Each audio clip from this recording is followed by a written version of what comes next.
Los Angeles might be two of the most evocative words ever printed on a map. L.A.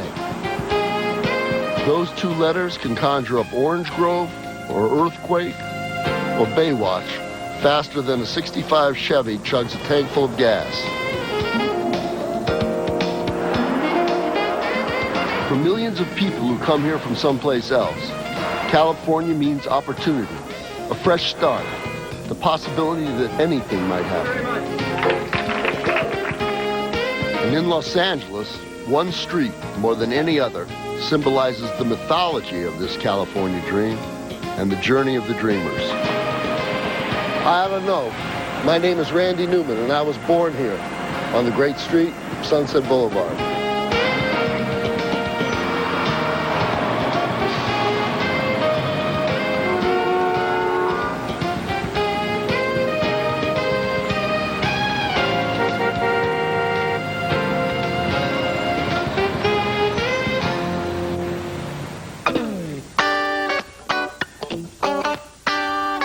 Sunset Boulevard is located on the west coast of the United States, in Los Angeles County, California. The great street winds 27 miles, spanning 3 area codes and dozens of different neighborhoods. Sunset Boulevard is one of those places the movies would have had to invent that didn't already exist. Sunset is a combination of romance and money and fame and sex, and that is a powerful, powerful combination. The legend is in people that lived on it, people that caroused on it, people that crawled out of these prohibition places on their hands and knees. All kinds of things going on, and still is going on. It's a living place. If I were coming from a distant part of the world, and I wanted to see every stratum of Los Angeles in the shortest period of time, I'd want to be taken on a tour of Sunset Boulevard. Like a lot of the people who live here, Sunset is humble and hard-working at the beginning. Go further and it gets self-indulgent and a little outrageous. Of course, Sunset Boulevard eventually straightens itself out and grows rich, fat, and respectable. Then, like at the end, it gets real twisted till there's nothing left to do but jump into the Pacific Ocean. But wait, I'm getting ahead of myself. Actually, Sunset Boulevard starts over there in the historic heart of old Los Angeles. Sunset Boulevard begins here at Union Station. When it was completed in 1939, it was the last of the great American rail palaces. The ornate train terminals of the 20th century were the modern cathedrals of their day, and Union Station captures that feeling of grandeur. You know, I made my first trip to New Orleans from here when I was a week old. Union Station was the last great railroad station built in the United States, and it epitomizes Los Angeles. I came through there myself and was very impressed on that August day I got here in 1947. In its brief heyday, Union Station was the crossroads for servicemen, the starstruck, and folks from the sticks, all fired up with big dreams. But Hollywood never really warmed up to the station, even though it was in its own backyard. For some strange reason, which I've never quite figured out, film stars always got off in Pasadena. And there they were met by someone from the publicity department of the studio in a limousine that took them to their home. Always Pasadena. Today, the station has been restored to its original beauty. And though hardly anyone, besides maybe Aretha Franklin and John Madden, takes a train anymore, Union Station has found new life with tracks, an elegant, unexpected dining spot at its heart.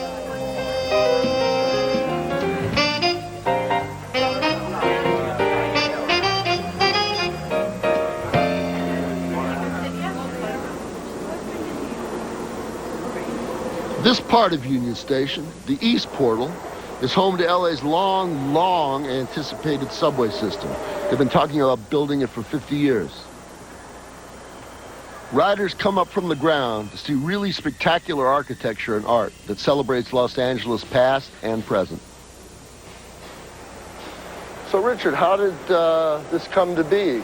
Well, basically, our team, which included lead artist Mason. Richard Wyatt's 72 by 20-foot mural puts humanity into the history. And right on this spot. So Exactly. who are they? Yeah, they're like a composite of and cross-cultural view of everybody who sort of contributed to the site. And so, you know, why not express all that history and make it a vision kind of what LA was, past, its present, and its trajectory toward the future as well, too. It could be. And, you know, we have the like science fiction element of everybody getting along. Oh, yeah, definitely. Yeah. The East Portal is built on land where LA's Chinatown stood until it was bulldozed to build Union Station, which is kind of ironic since huge parts of the Western railroads were laid by Chinese work gangs.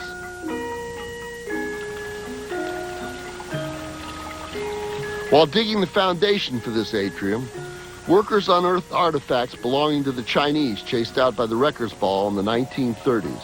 The artists used them in the design. And these are actual artifacts from Chinatown, the original Chinatown. They actually found somebody's dentures here, you know? So if you can look close here, it actually has a tooth or two left in it, you know? But I think it's kind of a nice touch. It really literally includes the human element, ties in that human element. That's it. I'm going to experience the humanity of Sunset Boulevard, just like the people who first saw it after a long train ride from someplace back east. And there's only one way to get to the soul of this great street. Here we are, Sunset Boulevard, right up there. This is the beginning, 27 miles to the sea, a little more than the marathon. We're going to walk it. This is going to be easy. See, the birthplace of Los Angeles is less than 100 yards down Sunset from Union Station.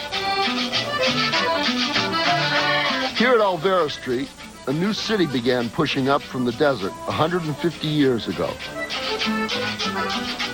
In 1781, 44 Spanish soldiers traveled from what is now called Mexico to establish a colonial outpost. They called it El Pueblo de la Reina de Los Angeles, the city of the Queen of the Angels. The real name is a lot longer, but they didn't think I'd be able to say it. Anyway, ranching was the major occupation of these first settlers, and things were pretty quiet until 1847, when the U.S. claimed the village of Los Angeles after winning the Mexican-American War. Back then, Sunset Boulevard had no name.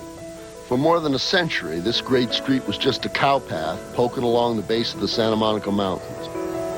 East Coast transplants, who walked the dirt road, thought it was remarkable that the western sun set into the sea.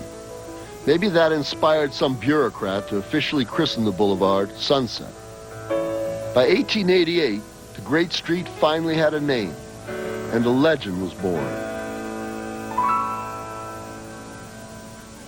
The modest origins of Sunset and the first central plaza of Los Angeles are now preserved as cultural landmarks. The oldest standing adobe home in the city is still here. Welcome to Avila Adobe. Thank you very much. I'm glad to be here. So, what is this? This is the dining room? Dining room, family room together. Claire told me that a man named Don Francisco Avila built this traditional adobe house in 1818, 8 years after he became LA's mayor. This home was one of about 80 in a community that was sort of the Palm Springs of its day, a weekend place for wealthy landowners whose ranches were near the La Brea tar pits, about 6 miles west of here. Is this from that time, this chair? Yeah, you can say that. It's very, very typical Spanish chair. Ah, could do very nicely with a life like this.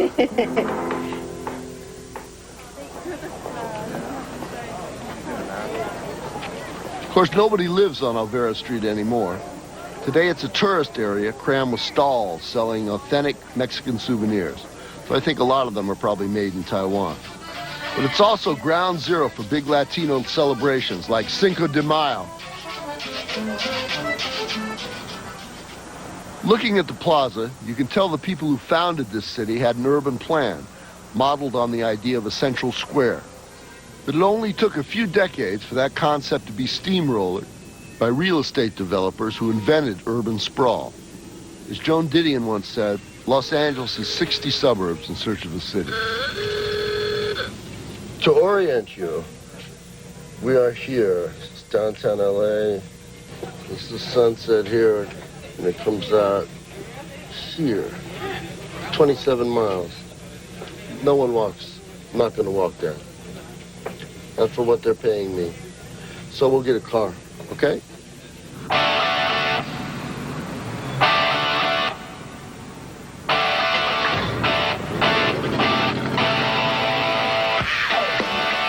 From downtown, Sunset heads west through neighborhoods that started as comfortable suburbs with fantasy names like Echo Park and Silver Lake.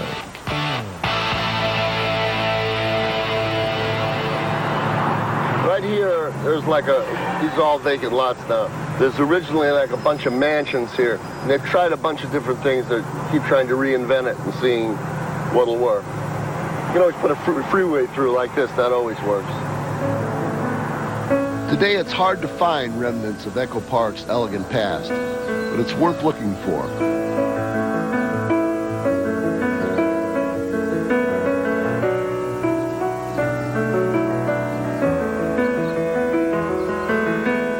A 120 years ago, Echo Park was the original LA melting pot, a destination for pilgrims who came from across the Atlantic.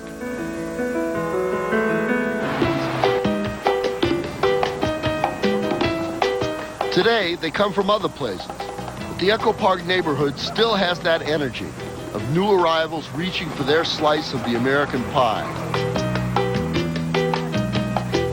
Echo Park is really, really one of the most special communities in Los Angeles. Well, like Hispanic, Asian people, all kind of cultures you can find here, and it's a really nice, really friendly neighborhood. You have Cambodians here, and you have Chinese here, and you have Vietnamese here, and you have Mexican Americans, and then you have Mexicans. This is where it's at, you know. Want to find anything, you know, just come to Echo Park, you'll find it. And then you have like the hippies that moved in the 70s, and then you have the old Marxists are still here from the 30s and 40s. It's a really big cross-section. Just off the commercial hustle of Sunset is the park that gives the place its name. I've lived in LA all my life, but like a lot of people, I'd never been to Echo Park before. Look at this, it's beautiful. Well, Echo Park was originally a reservoir, and it powered a woolen mill in downtown Los Angeles. How long ago? That was in the 1890s. Yeah. And not long after the woolen mill went bust, the owner of the property, Thomas Kelly, deeded it to the city of Los Angeles to be used as its first public park.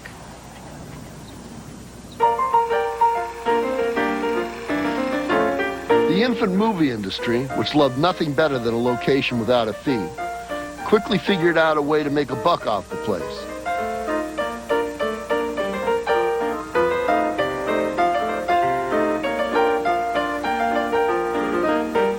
They'd pack up their cast and crew, hop a trolley, and play out their scenarios on nature's own backlot. Nowadays, the 30-acre park is rarely used for film shoots. Instead, the lakefront is kind of an urban oasis, watched over by this sculpture of the Lady of the Lake.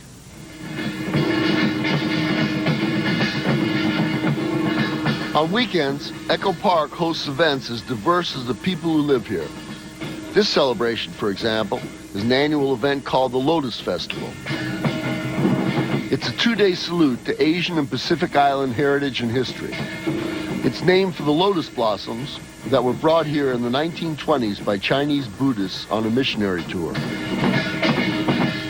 Another movement took root here and bloomed here in 1923.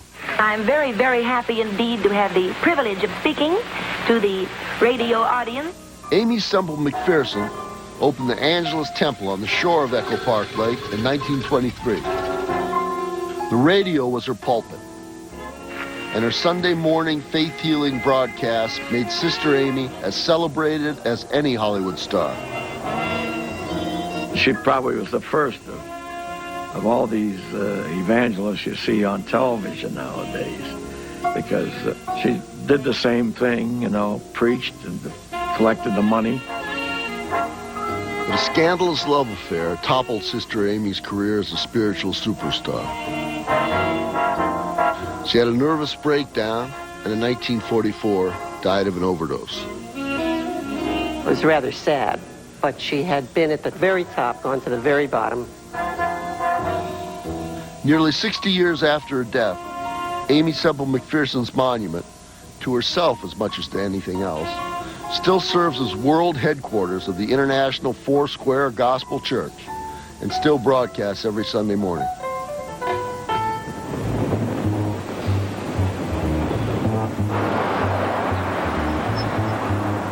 Remember what I said earlier about Sunset getting a little outrageous as it moves west? Well, just down the road from Echo Park, this is Silver Lake. If Los Angeles had a Greenwich Village, this would be it. Silver Lake used to be a rather anonymous neighborhood. Not many people knew about it. It was sort of a secret little pocket here. Now we got a bunch of hipsters running around. They want them well done. I don't know why they want to bother to eat them. Patty Peck is owner and chief cook of Millie's, a Silver Lake landmark. It's part greasy spoon, part artist hangout, part employment office for musicians. Now that Silver Lake has been discovered, she says people are getting jerked around by the landlords. Independent people come and make a neighborhood. It's the same old cycle, you know, and then the rents raise up, and then we get kicked out, you know, the bohos. We don't like the bridge and tunnel crowd that much. The what crowd? Well, the West Siders that come and use their cell phones and Unbelievable. pull up in their Land Rovers. And Cell phones, hey. I'm just kidding. But we do have this rule, no cell phones. That's our house rule. So long, I'm going to spread joy all along the boulevard. All right, enough of this we the people stuff. I thought what you really want is the glitz, the glitter, the in-your-face, I gotta be me mojo of the famed capital of the world. I'll let you know the exact moment this magic thing happens. If you watch closely, it'll be supercuts, blockbuster video, boom, Hollywood. You'll feel it. Okay, you're in Hollywood. Can you feel it? I know. This stretch of Sunset Boulevard doesn't exactly look like the Hollywood Dream Factory. But here's where a lot of the nuts and bolts work. You know, the film processing, the editing, the sound mixing actually gets done. It is called the industry, after all. If you're an LA musician, this is Mecca. It's called the Guitar Center, but it sells more than just guitars. 39,000 square feet of stuff to make music. For a lot of young players hoping for their break, a visit here is a must.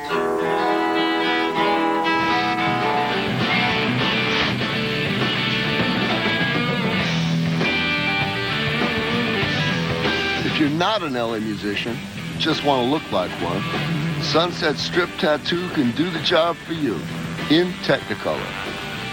We've tattooed members of Motley Crue, Guns N' Roses, Cher, Billy Idol, Ozzy Osbourne, LL Cool J, most recently, Aaron Neville, Tupac Shakur, or the late Tupac Shakur, and on and on and on.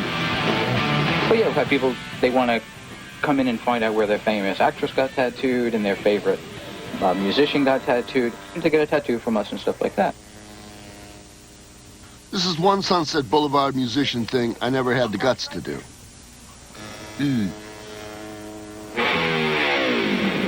Many years ago in the late Pleistocene era, I used to travel this part of Sunset because everywhere I recorded was here.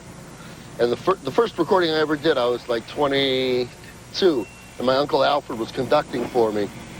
And I was really nervous around this point on Sunset, let me tell you. Yeah, I made some of my first records here on Sunset Boulevard. Let's see if the guys at Sunset Sound will still let me in.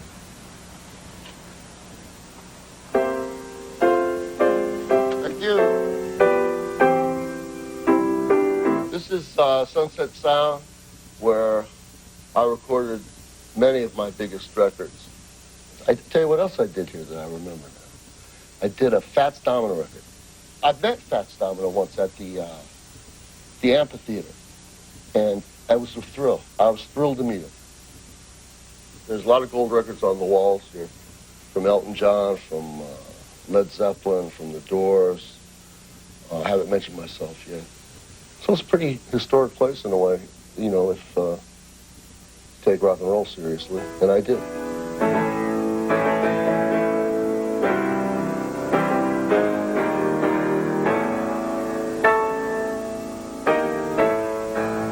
Maybe they'll show me shooting some baskets. I have a grace that often fat men have. He takes it around, little short arm there. Woo! Left hand. I can't play the piano with my left hand, but I can shoot. I know you're fascinated by my athletic ability, but let's get back on the street that changed history by inventing motion pictures.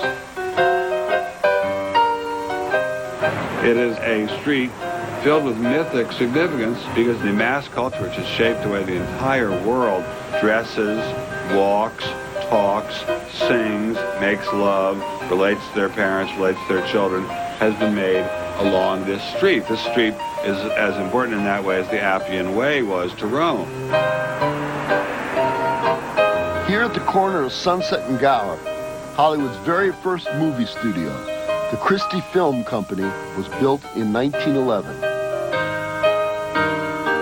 It was just some farms and ranches and some residential neighborhoods for people that really wanted to be left alone.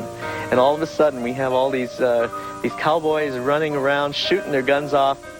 It became a problem with the movie companies and the residential neighborhoods, as you can imagine.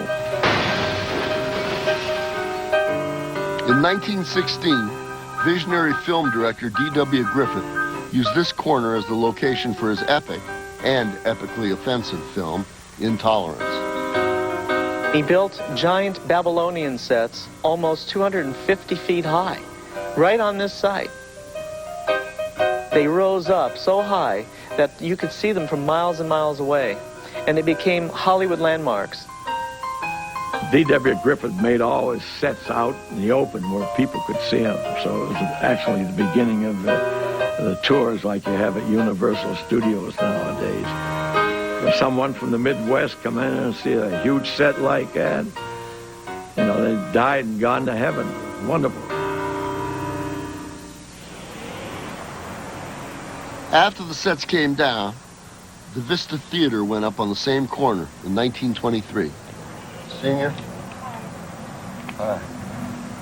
This little treasure is a scaled-down version of the great movie palaces of Hollywood. In 1998, the new owner renovated the auditorium, putting in new seats and sound technology, and restoring the lavish Egyptian revival decoration. The idea is that you are in like the temple. Her head is on a pillar, right, and these pillars were typical of the Egyptian temples of the time. And the feeling is when you come into this theater, you feel like you're in a temple of film. That's what I love about this most. Yeah. It's like being a medieval church, you know, in that it's the finest thing in the neighborhood, or maybe it was, and there's a sense of pride, you know.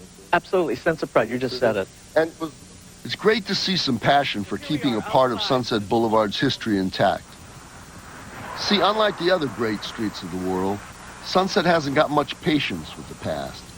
There aren't any world-class museums, ancient statues, or imposing monuments to honor what came before. Instead, Sunset is more like a script that's always in rewrite.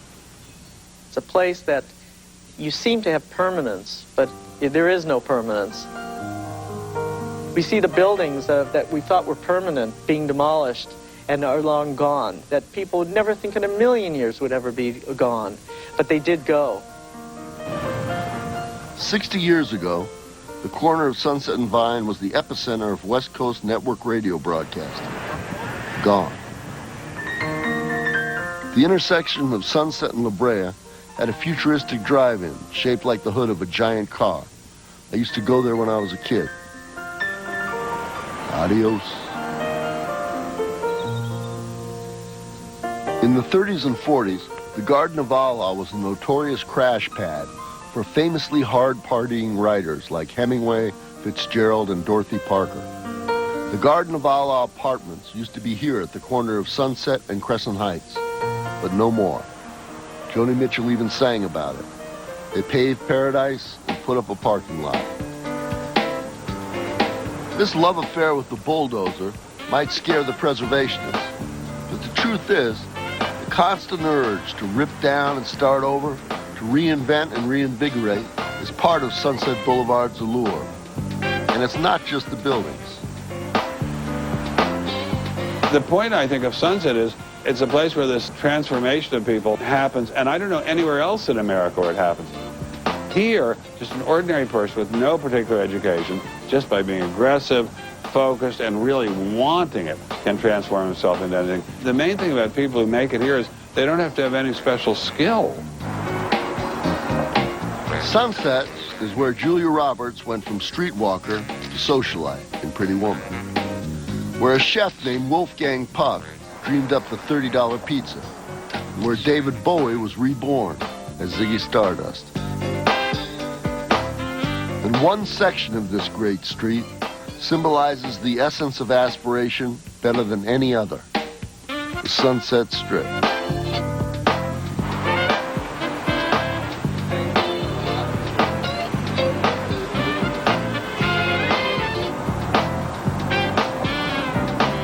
The strip may be only 2 miles long, but its reputation reaches around the world.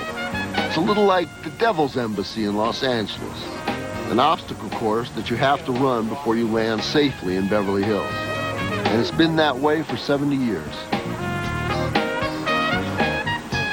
The Sunset Strip was the place. You go in the Ciro's and you sit down with movie stars and you have a call in 15 minutes. I remember I was there the night Elizabeth Taylor graduated from high school. She was underage and drinking champagne at the time. You'd see maybe Tyrone Power come in there with Lana Turner.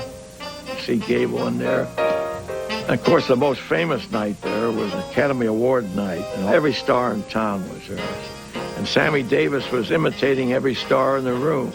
Jimmy Stewart was there, and he was imitating Jimmy Stewart. He imitated Jerry Lewis, Humphrey Bogart. It made Sammy Davis a star overnight.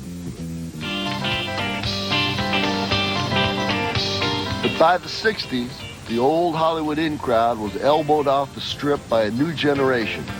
They blew away Cafe Society and turned the music up loud, real loud. The cradle of this rebellion is still rocking at the world-famous Whiskey A Go-Go.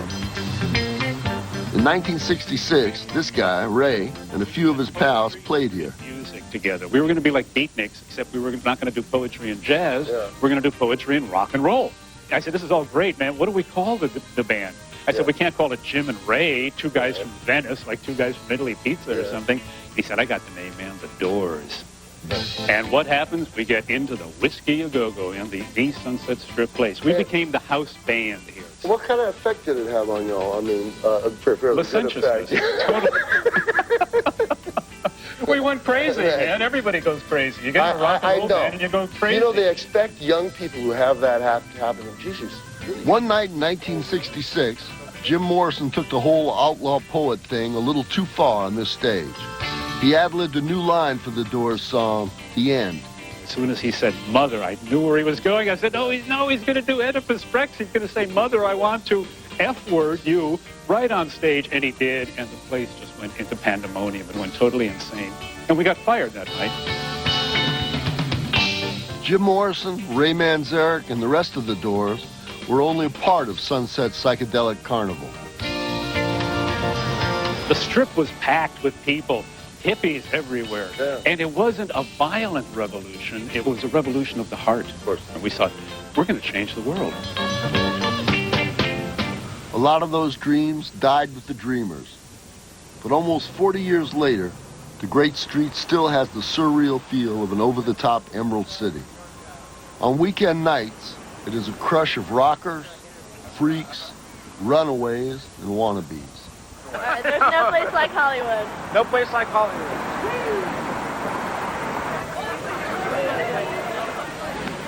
See, this is like a private club. I already tried to get in there. It was off camera. They didn't let me in. It's not a good sign. It's not a good sign for my career.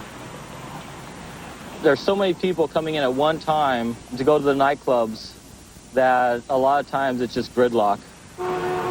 Sometimes it might take you 45 minutes to get from one end of the strip to the other, and that doesn't do much for your cruising. If you're looking for any other type of excitement, this really isn't the place to come to anymore. The Sunset Strip's become respectable, heaven forbid.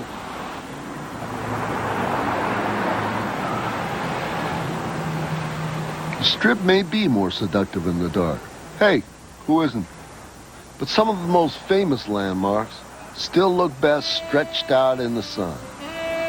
The grandest of these is the 75-year-old Chateau Marmont Hotel. It started as a hideaway for famous recluses like Howard Hughes and Greta Garbo. By the 80s, the chateau was down at the heel and infamous as the place where John Belushi OD'd in 1983. But in the 1990s, the Chateau Marmont was restored and got back its reputation as a place to be seen on the Strip.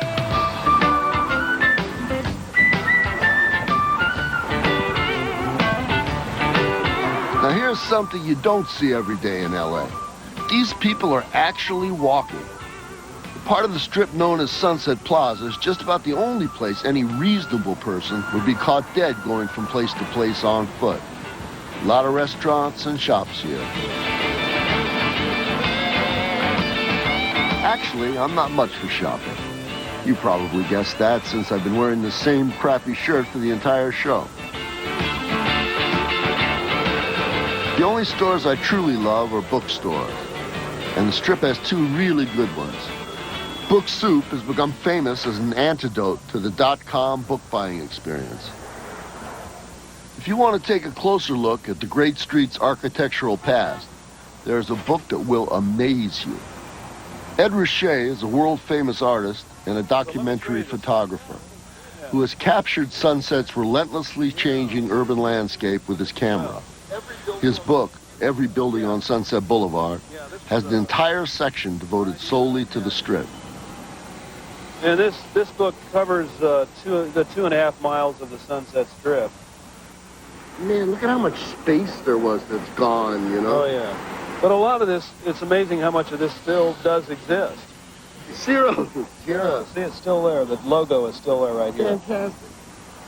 It's the word sunset that attracts me, and the street just comes with it. The fact that it's Sunset Boulevard has some powerful meaning to me. I'm sort of less interested in when I drive by a building and say, well, there's where Dino's used to be. I'm less interested in that than I am, believe it or not, these curbs and these median strips and lampposts. And it's more like, I look at it like maybe an archaeologist would look at it rather than a sociologist. This little alleyway leads to another bookstore, one of LA's most expensive. It's called Mystery Pier, and just getting to the place is a little mysterious. Hello. Hello. Welcome to Mystery Pier Books. Great pleasure to be here. Thank you. I'm Harvey. It's my partner Louis. Do people have to know the place is here to find it? Sometimes. Yeah. And there's a certain mystique about coming back through the passageway, you know. It's great. And coming in. We love it. Louis and Harvey are a father and son partnership who sell more than just mysteries in their comfortable little store. Their real specialty is rare and collectible books. First edition, signed copies, stuff that can sell for up to $20,000. Yeah. Why do you think that the fact that a writer has signed something or they know that the writer has touched it has such tremendous meaning for people that the price escalates enormously when that's the case. Well, it could be a book they read as a child that they liked. Yeah. Personal, subjective, sentimental value. On the other hand, there's the proximity to greatness. The New York Times did a readers' poll and found that this is the greatest reader city in the country. For what kind of stuff? Across the board. Across the board. Well, here's another signed original for their collection. Quite a markup on this one. This is worth $1.14. High culture is not exactly common on this great street. It's more about hype and shameless self-promotion. And nothing says, I've arrived, more than looming over the traffic 50 times bigger than life.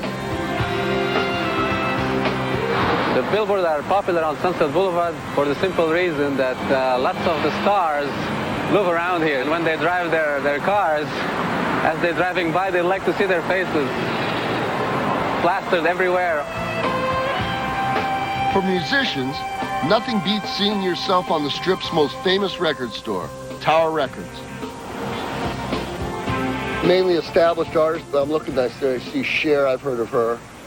Rage Against the Machine, I've heard of them. Whoever puts that album, I guess. Yeah, that's a new young guy. If they're going to do it on top of the roof, it usually has to be pretty big. Oh, it's like Austin Powers was the last one. It's got to be somebody who's a big deal. And this is going up there. Oh, yeah, Will. They're there. Can't get any bigger than Will Smith. No, you can't. You ready? He's going to help us. Come over or around? We're on top. Wow, this is really a new development in technology. Yeah. The old rope tow.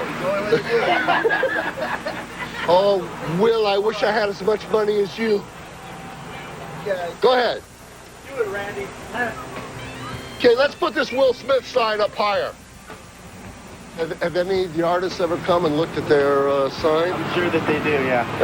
It's probably a big ego trip. You ever seen any of them? No, not really. I met Johnny Cash down here once, though.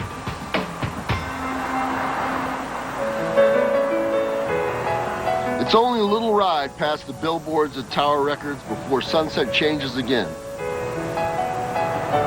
The loud, flashy, fun-loving strip suddenly becomes an elegant, wide, well-fed boulevard. Here, nightclubs give way to multi-million-dollar mansions. For the next 2.5 miles, Sunset weaves through two of the wealthiest communities in the world, Beverly Hills and Bel Air. You'd never find a street like this in North Korea, for instance. In fact, if communism makes a comeback, this will be the place they'll come. And it won't be pretty. Actually, the only truly capitalist enterprise on Sunset in Beverly Hills, if you don't count the guys who sell star maps, is this monument to the good life, the Beverly Hills Hotel. This is one of the most luxurious hotels in the world. It sprawls over 12 acres of lush gardens, and a night in one of the 200 rooms here will set you back at least $300. When it was originally built in 1912, the pink and green palace must have looked pretty strange, a shimmering Taj Mahal towering over the surrounding bean fields. When the movie business took off in the 20s, the hotel became kind of a clubhouse for the Hollywood elite. During the early days, silent movie giants like Mary Pickford, Douglas Fairbanks, and Cecil B. DeMille would hop on their horses and head down the bridle path that used to run down the center of Sunset Boulevard. After a day of rich person stuff, like polo, they would go to the hotel and hoist a few at what would become one of the world's most celebrated watering holes. Polo Lounge is one of the absolutely most charming places in Los Angeles, and I think in America. It's really, really wonderful. That's where the deal gets made that says that Joe Schlepkes, former nobody, all of a sudden becomes somebody because he has a TV show or he has a movie contract. It has become a bit degraded and is full of agents now. Although it's still got charming, charming waitresses and waiters, and I go there a lot. Well, look at this. This town loves comeback stories, and the Beverly Hills Hotel is a classic. In 1995, the hotel was shut down for a 2-year, $200 million restoration. But they didn't change the character of the place. In 1997, the job was completed. And like they always say in these parts after a facelift, she looks rested, not different. Of course, for every star that comes here to be seen, there's another that rents one of these ultra-private bungalows to, well, have some ultra-private meetings, I guess. I think Beverly Hills Hotel has always meant glamour, excitement, and class. I think it's always been a classy hotel. It's been kind of a hotel that I would think Hollywood always needed. Yeah. It's like, it's almost... As the manager of the hotel's pool for the past 40 years, Sven Peterson has seen Faye Dunaway soak up the sun along with her brand new Oscar, watched Katharine Hepburn do some solo laps, and even helped a quartet of English lads sneak in a dip. Brian Epstein was the manager of the Beatles at that time. And he called me up and he said, Sven, the boys are coming down. He said, let them in the back door, but don't get scared because they have all kinds of strange clothing on. Yeah. Because there was about 800 or 900 kids upstairs in the lobby waiting for them to show up. Oh, really? Oh, yes. Those days you can go up and talk to a star and they just was like family, you know. Now they have 2 or 3 bodyguards with them, so you don't even dare to say hello. Only real life are like this. Alex Olmedo has been the tennis pro here for 30 years. He won the singles at Wimbledon in 1959 and played on the Davis Cup team in the 60s. I've been coaching him for years now, getting him used to the big racket. Just relax on the serve. You can use the wrist. He's getting better already. Sure, it looks like fun, but Alex may have the toughest job in the world. When you're playing somebody, you know, who's famous and is used to winning at everything, you ever go in the tank and let him win a few? You had to be a shrink, you know? You got to, if they want to win that badly, well, you got to let them win. Now they have to make believe. Maybe it's all this movie star talk, or maybe it's the unreal luxury of these incredible surroundings. Usually I'm sort of a fake populist, but I'm starting to think this is the life for me. Why shouldn't I indulge myself? You know, who would see? Live in a big pink building with a fancy pool? There's got to be someone who can help me live my fantasy. Murray Weisberg has been selling houses around here since 1987. This whole area around Sunset Boulevard is, I guess you'd call it ultra prime.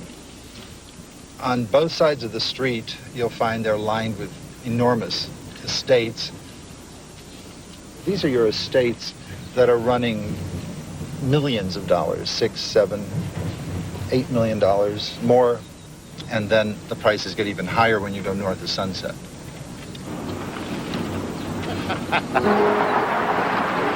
We're here to see the house.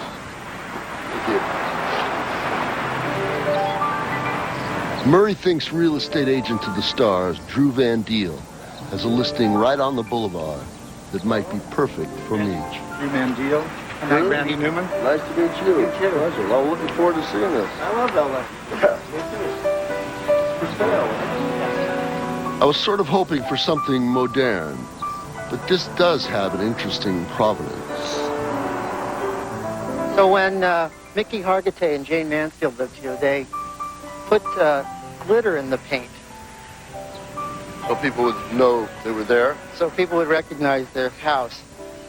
The movie star image. They invented that kind of publicity. Not only that, but they had this famous heart-shaped pool built to express their love for each other. She had the gate heart-shaped. She even wanted the toilet seats heart-shaped. And I told her, I said, Jane, you can't have the toilet seats heart-shaped. And she says, why? I said, because your ass is not heart-shaped. And she agreed to me, and she made them oval just like God intended. What are they asking for the house? Well, they're asking $5 million. And that you get the pool also. You get the pool and an acre and a half of prime property. Rudy Valley built it, and Jane Mansfield may have lived and loved in it. But today, the lord of the manor is Mr. Engelbert Humperdinck. So this is a dramatic living room. Yeah. to say the least. It says Hollywood. Or Paris. It's Dracula's old piano. That's Jane Mansfield's old piano. Is it? Let me see if it still works. But Engelbert would love this.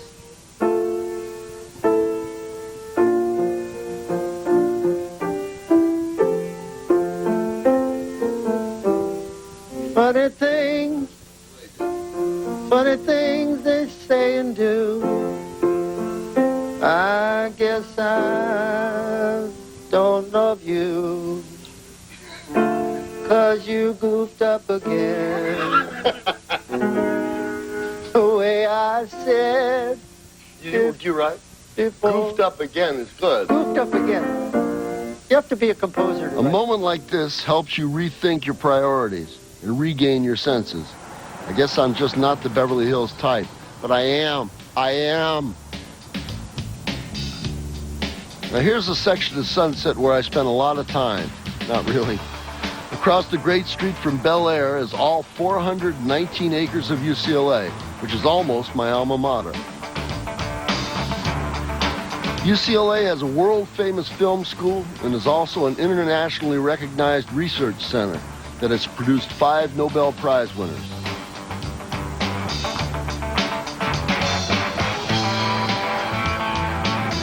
I majored in music too. I wish they'd give me an honorary degree or something. Doctor of Phonographs, PhD. I'll tell you what else I recollect about this area. Car accidents. I had about a half dozen of them when I was young, including one right here when I was 15, on Dead Man's Curve. They had more accidents than a liquor store parking lot, and so did I. See that lane change? As Sunset snakes toward the sea, it's lined with neighborhoods that are postcard images of the affluent American suburb, including the one I grew up in, the Pacific Palisades. Somebody with you over there? It was small time and small town. Everybody knew each other, waved hello. I hated it. Of course, now that my own kids live around here, it feels friendly, like home. And I love it. It's a very special and unique place. Mort and I still get calls every day to bring children's lunches to school. Parents who forgot to make the kids' lunches.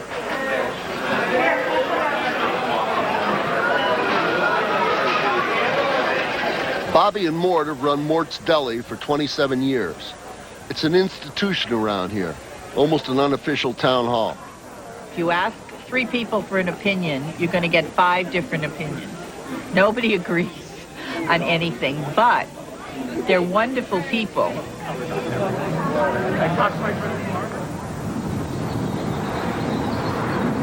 Just down the road from Sunset Boulevard's version of Mayberry is a place that feels like nirvana.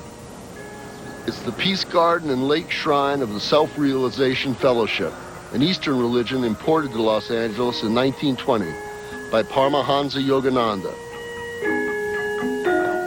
All this tranquility started as one man's dream, literally. This man woke up in the middle of the night, and he had this dream that had the thought, Church of All Religions. And he wanted to give this lake to a Church of All Religions. So he looked up in the telephone book and said, Church of All Religions, Self-Realization Fellowship. So he called Paramahansa Yogananda in the middle of the night. And Yogananda got on the telephone and he said, tell me about the property, before the man said anything, because he knew that this was God's will to end up here with Self-Realization Fellowship as this world peace shrine that it is today. The grounds here are so beautiful and so vast that I like to come here and pretend it's my backyard. Get the hell out of here. I also like to go up to people who are just sitting there meditating, blowing their ear real fast or yelling their ear. Man, do they jump.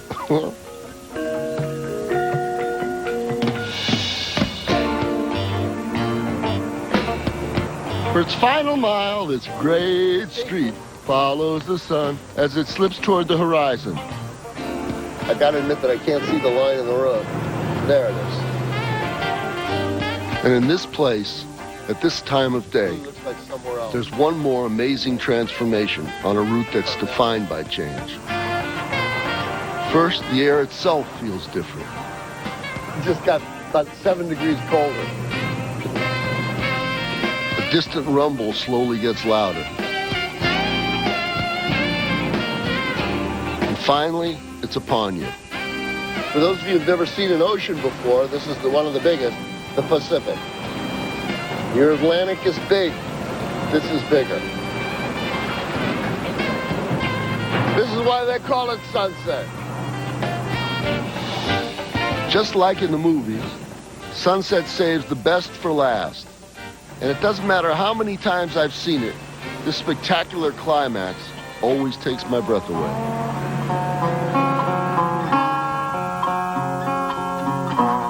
It must have had a similar effect on one of silent film's earliest pioneers. Thomas Ince ignored Hollywood's logic and built his studio in the canyons where Sunset Boulevard meets the sea. Ince established a film ranch and started churning out hundreds of cowboy pictures. Thomas Ince maintained a real Sioux Indian camp there with teepees and everything that lived till about 1919. And these Sioux Indian, which were real Sioux Indians, would live there and work in the films at the same time. But Ince's company went belly up when the notorious Pacific morning fog wreaked havoc on his production schedules. The camp was abandoned by 1920. Now that site is the home of Gladstone's for Fish. For 30 years, this restaurant has served up an ocean view and a bottomless barrel of free peanuts. And it's a good thing, too, since this is the last chance for food and drink on Sunset. Ready? Like a bit? Yep. All right. I've been getting stuff on myself all day. Oh, yeah. I hate the feel of paper. Oh, it's sticking. Oh, I've never been so happy. Getting tied up. It's the imperfect end to a perfect day. Sunset at the end of Sunset Boulevard.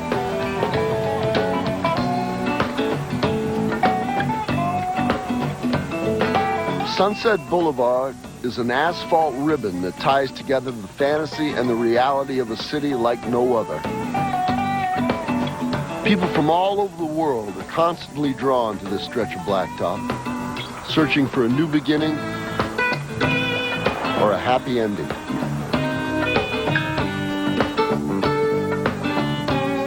Running straight through the heart and soul of Los Angeles, these 27 miles will always stand for height, but also for hope.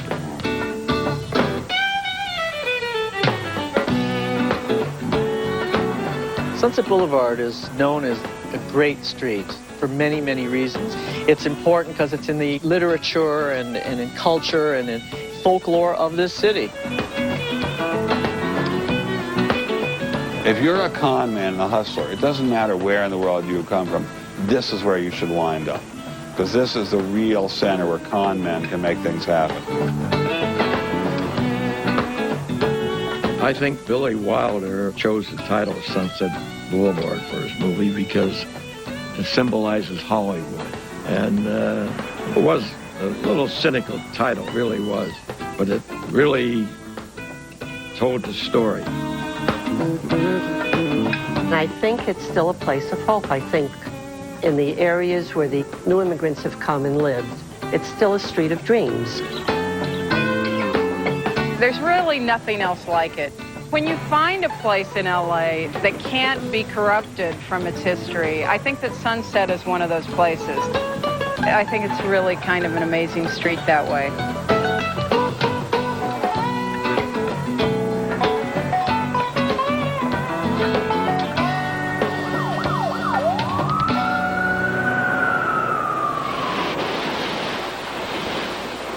It's beautiful, isn't it? It's almost the equivalent of Lady Liberty's torch in our California way. I think people always come here in search of a dream, and maybe they'll find it on Sunset Boulevard. I'm Randy Newman, and thank you all for taking the journey with me. And I got to get the hell out of this freezing water before I'm knocked over.